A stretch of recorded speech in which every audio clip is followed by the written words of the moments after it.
जय माता दी। हर हर महादेव। राधे राधे। कैसे हैं आप सब। आज इस वीडियो में दीपक प्रज्वलित करते समय या दीपक जलते हुए या दिया जलते हुए आप सभी को कई तरह के शुभ और अशुभ संकेत मिलते होंगे। उन सभी संकेतों का आज इस वीडियो में जानकारी लेंगे कि इनका क्या अर्थ होता है, इनका क्या संकेत होता है। देखिए, जब भी दीपक प्रज्वलित करते हैं तो भगवान जी हमारी पूजा स्वीकार करने के या कहीं ना कहीं नकारात्मकता या अस्वीकार्यता की हमारी गलती का हमें कुछ ना कुछ आभास कराते हैं। कई बार दीपक के माध्यम से हमें संकेत मिलते हैं, देवी देवता साक्षात दर्शन देते हैं। बात होती है इन्हें समझने की और प्रभु को मानने की। सभी को देखने का अपना अपना नजरिया है। प्रभु की भक्ति हो, ईश्वर की जो गुण है या उनके जो तत्व हैं उन्हें महसूस करने का सबका अपना अपना तरीका है। आप किस रूप में भगवान को जानना चाहते हैं, किस रूप में उन्हें पूजना चाहते हैं, किस रूप में उनका एहसास लेना चाहते हैं, ये आपकी इच्छा शक्ति पर आधारित है। और भगवान की इच्छा है कि वह आपको किस रूप में चुनेंगे, किस रूप में दर्शन देंगे। प्रभु है, उनकी लीलाएं है, वह जाने और उनकी लीलाएं और उनका कार्य जाने। भगवान किस रूप में दर्शन दे दें,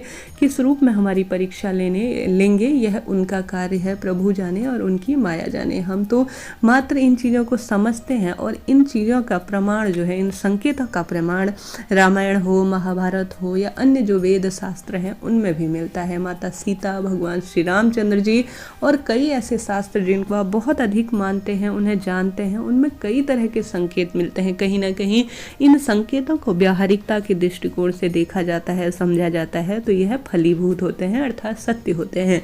तो ऐसे में देर न करते हुए जब आप दीपक प्रज्वलित कर रहे हो तो दीपक जो है बहुत अधिक दाहिनी दिशा की ओर झुक रहा है। जैसे कि दाहिना हाथ जो है शुभ माना जाता है। किसी भी कार्य को, पूजा पाठ के कार्य में हाथ लगाते हैं तो दाहिना हाथ लगाने की सलाह दी जाती है।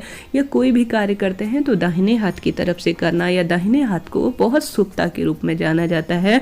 अगर आप सामान्य तौर पर दीपक प्रज्वलित कर रहे हैं और दीपक की लौ बार बार दाहिने ओर झुक रही है तो यह काफ़ी शुभ है।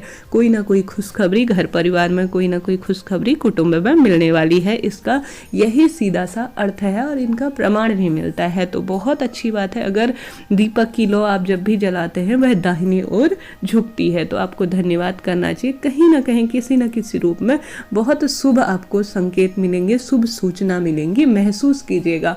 हम उस टाइम तो महसूस करते हैं परंतु बाद में इन चीज़ों को भूल जाते हैं।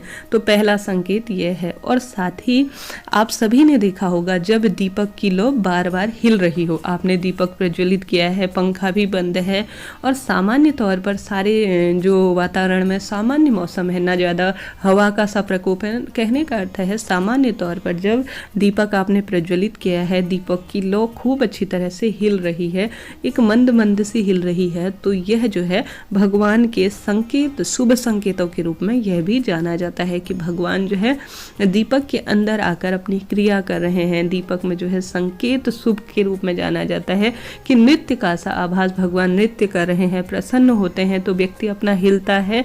उसी तरह से भगवान कहीं ना कहीं यह शुभता के रूप में जाना जाता है। इसके लिए भी आप सभी को भगवान को धन्यवाद देना चाहिए कि प्रभु क्यों ना आपने मेरी पूजा स्वीकार की, किस तरह से पूजा की, जैसे भी की कहने का अर्थ है भगवान उसे स्वीकार कर रहे हैं। यह भी काफ़ी शुभता के रूप में जाना जाता है। इसके बाद आप सभी अगर दीपक प्रज्वलित कर रहे हैं तो बहुत मुश्किल उसे जलाना हो रहा है। सामान्य वही घी है, वही दीपक है, वही जलाने की प्रक्रिया है, परंतु उस दीपक को सामान्य रूप से, उस दिए को सामान्य रूप से आप रोज की तरह ही प्रज्वलित कर रहे हैं। जिस भी चीज़ से आप उसे जलाते हैं, माचिस हो गई या कुछ भी ऐसी चीज़, तो वह जलने में कहीं ना कहीं बहुत मुश्किल हो रही है या आधी जलती है और तुरंत जो है बंद हो जा रही है, आधी अधूरी सी बंद हो रही है। तो यह आपके घर परिवार में नकारात्मक ऊर्जा ज़्यादा सक्रिय होने के संकेत का इशारा करती है।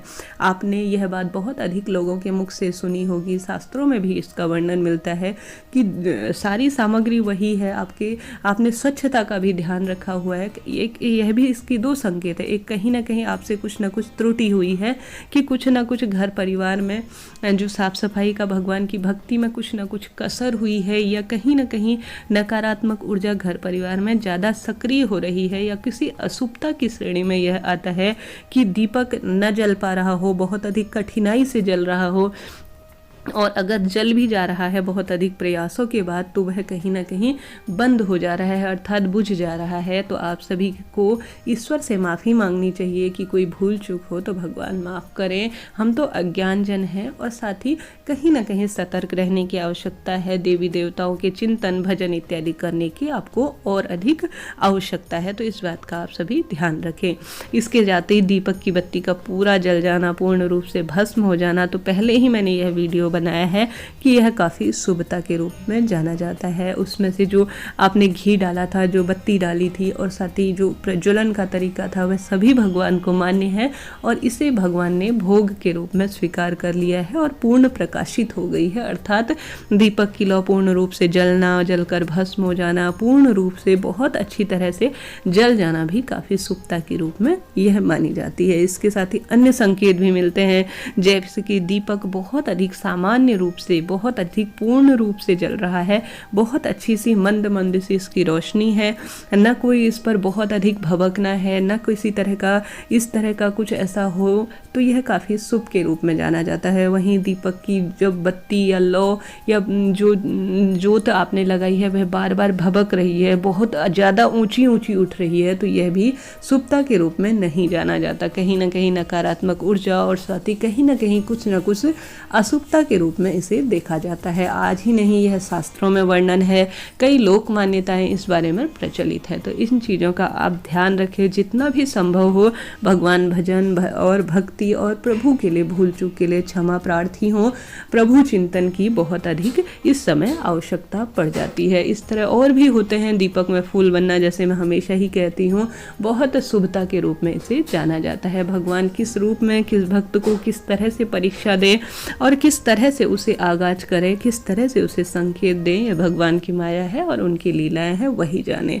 हम तुच्छ प्राणी तो इस चीज़ का अंदाजा ही लगा सकते हैं। आज की वीडियो में इतना ही, मिलते हैं इसी तरह की कुछ रोचक जानकारियों के साथ। आप सभी के लिए यह मददगार रही हो तो हर हर महादेव, राधे राधे जरूर लिखिएगा। चैनल को लाइक शेयर और सब्सक्राइब करना ना भूले। राधे राधे, जय श्री कृष्ण।